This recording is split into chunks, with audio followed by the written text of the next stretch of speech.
back to Let's Talk Tuesday. This is the podcast where we have real conversations about learning, leadership, and what it truly takes to help people and organizations grow. Each week, we bring together different perspectives, experiences, and voices to explore what learning development really means, why it matters, and how we can do it better. Today, we have a very special guest, Cathy Sands from Forest Hills, Maryland, who has over 18 years of experience in talent consultant, learning and development, and program management. Welcome, Cathy. Thanks so much for having me, Amanda. It's really nice to be here and talk with you today. I'm excited. Let's talk. Tell us a bit about your background and what your focus is today. Okay. Well, my background started in teaching, and then I said, oh, don't want to teach 11th graders Shakespeare for the rest of my life. So what else am I going to do? Went back to school for my master's degree in higher education student administration, got myself involved in residence life and housing and shaping young people's lives or non-traditional students' lives. It was really fun and really cool. And then parents got on my nerves a little bit. And so I looked to move over to a place where I could do learning and development, even if people didn't really want to do the training, but they did it a little bit more openly and with, more intention. So I moved over to corporate learning and development. And in that, I found my way into recruiting and I became a talent consultant extraordinaire for some reason. I just like have a thing, I call it collecting great people. Ooh, I And I love that. really love just connecting with people and speaking with them about their real life experiences and then looking for ways that we can align to work together for great learning and development outcomes. So, yeah, making an impact in people's lives. I think that's number one most important thing for me. Absolutely. And that's the best part about what you do is you get to find these great people and pair them with these great opportunities in order to create impact for others and organizations. I love that. What does Yeah. learning and development mean to you? I ask this question a lot. I know you've been in L&D on both sides, but Mhm. even in our industry, even when I ask people who have been in the industry for decades, everyone kind of has their own spin. So, what does learning and development mean to you?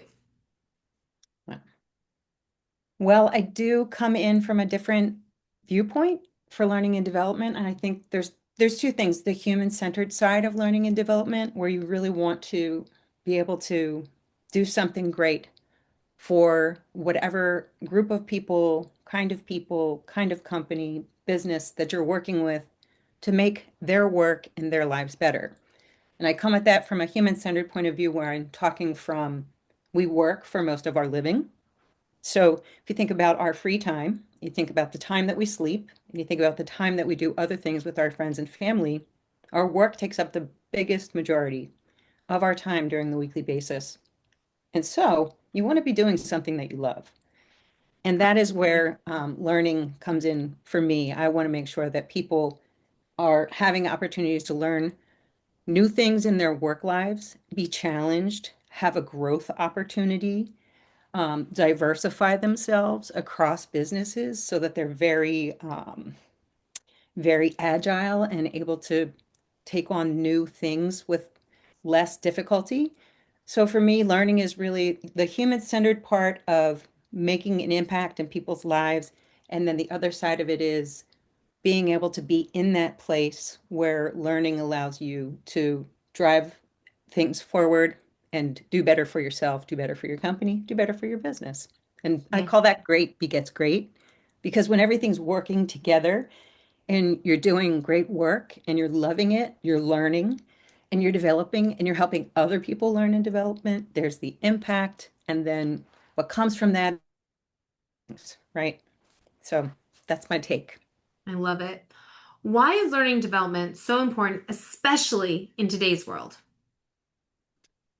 Well, without it, we don't really go anywhere. And Mhm. learning is a lifelong thing, right? And so I always look at it like this. The moment you stop learning, you're pretty much done, Yep. right? So you have to keep your focus on the future while having a solid perspective of where you've been and also have a sense of self that hey, this stuff that's coming, it might not be for me. It might not be my favorite thing.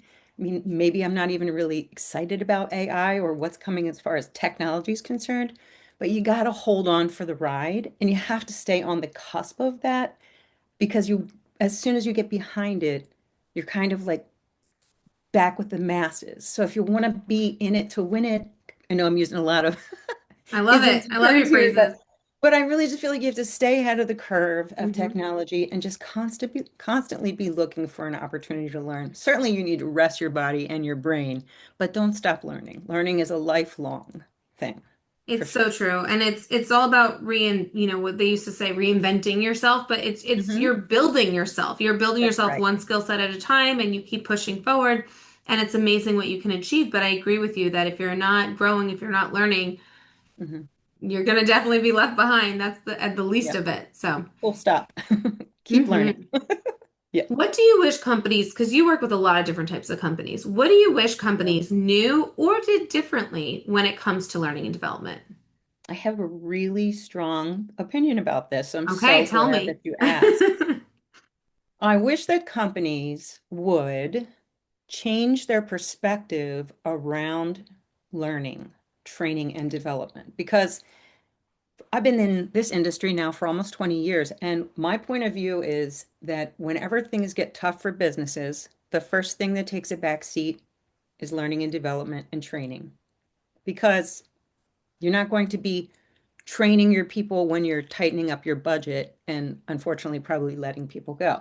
And that's the current state of affairs that we're in right now. It's happening a lot. Our market is flooded with amazingly talented people because it's the way things are going. So I would say, oh, I lost my track.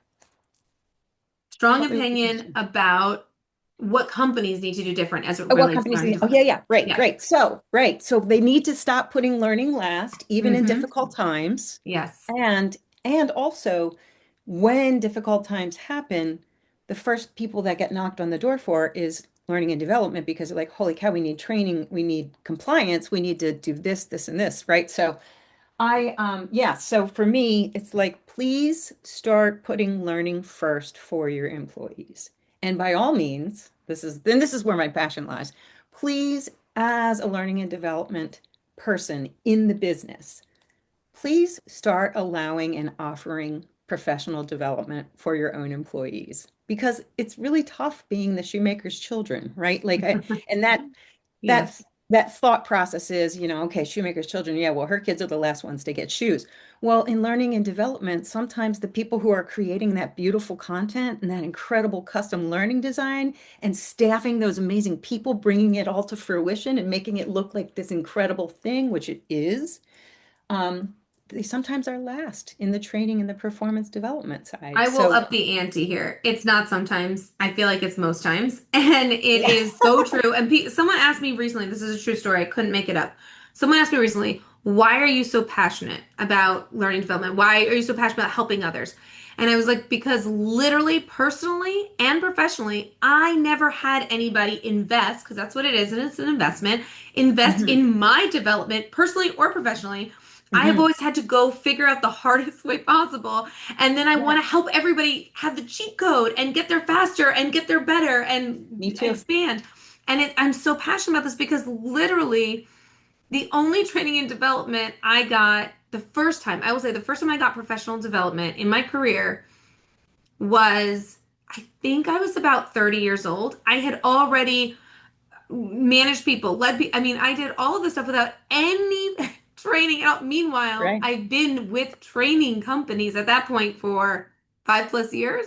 And like right. even in training companies, that's literally what they're selling. And this is what Kathy's talking about. The Yeah, shoemaker's daughter does no shoes. It's like they're literally a professional training company that doesn't invest in their own employees. that's It's a exactly little it. absurd. Yes.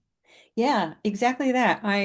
I'm so with you, and it is definitely another reason why I'm passionate about learning. And you said something else that resonated very deeply with me, which is you like to crack the code and then give it back to people so that they don't Yes. have to work so hard.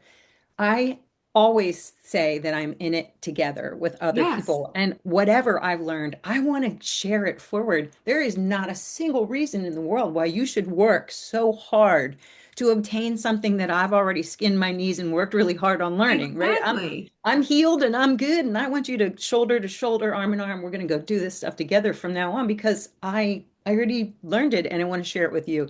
That is so Get further important. together. You get Yeah. further together, you know? Yes. And Yeah. it's one of Yep. those things where you want to reach back and help people pull the future forward and help them get there Absolutely. faster so they go. And I love servant leadership and I love the Yes. concept of like being there as a leader. I'm a strong believer in how do we help others? I want anybody who is under me, next to me, not next to Hmm. me, I want to make them the best they can be. Whatever I can do to help support them in their journey, that's how Yeah. I look at it.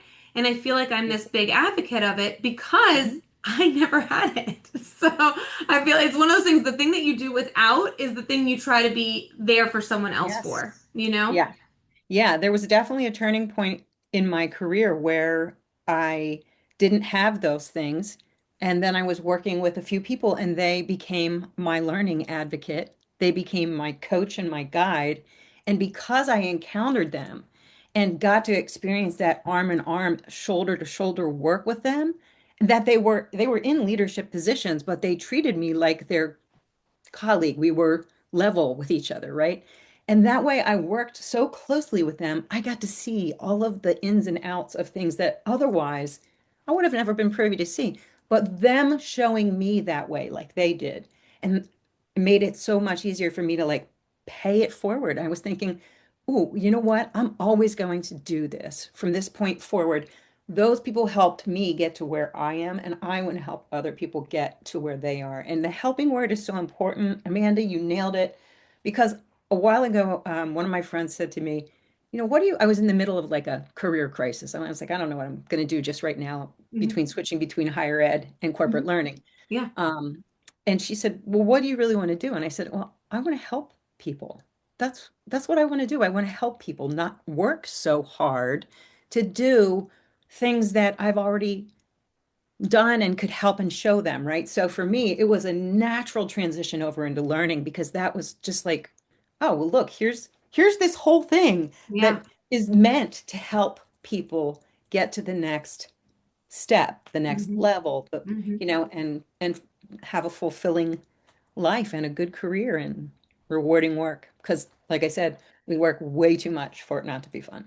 Right, and not to be impactful, right? Because there's so Yeah. many things you could work at, but why not focus your efforts on actually having impact in people's lives? Because like you said, the trickle down effect, you help someone, I help someone, they help five additional people, and it Hmm. and it creates this better world where we're helping each other. And I think that's so needed in today's world, even more so, just with everything Hmm. going on. And I feel like Agreed. I've been saying about this a lot, but 10 years ago when we were talking about technology, now it's like deja vu. Now we're talking AI and technology, but it always boils down to the same thing for me. The more automated the world gets, the more fast the world gets, the more Hmm. technologically advanced the world gets. I think Hmm. people are more and more starved for human Agreed. interaction and human Yes. to human engagement. And I think that that's what's so critical. When people say, oh, learning development is going to go by the wayside and AI is replacing everything. I'm constantly saying this, but it's not a replacement. It's an enhancement tool. Hmm. And companies that are not looking at it properly and are looking at it as a replacement are very quickly realizing their mistake. Right. That, if you get rid of everybody, then who's going to use the tools in order to be successful? Yeah. But to your point of staying ahead of the curve, especially for learning development professionals, I feel Hmm. like embrace it. The people who are the early adapters, the people who are the open to what comes next and how do I better myself so that I can Hmm. help more people are going to be Yeah. the ones that succeed. And I think that I hope that the people who like us care about people so deeply and want to see people succeed, there will always be a place for people who care and want to help others. Full Truly. stop. Yeah. Exactly right. Learning and development is that place. Like Yes. we found our work home, right? We found Yes. where we can impact and where our passions are well received. And that's just an amazing thing. And for anybody who's, floating out around wondering what they should be doing, it's like just take a step back, take a breath, and give yourself a little room to ruminate, think about what it is that it would be really rewarding for you and where your passions lie, because my goodness, you're going to have to dig in and go for it. It's so true. It's so true. Well, we've covered a lot of ground today. We Thank you have. so much. I always love to leave the audience with one actionable tip or takeaway that they can apply in their world today. So, what do you have for us, Kathy? One actionable tip or application.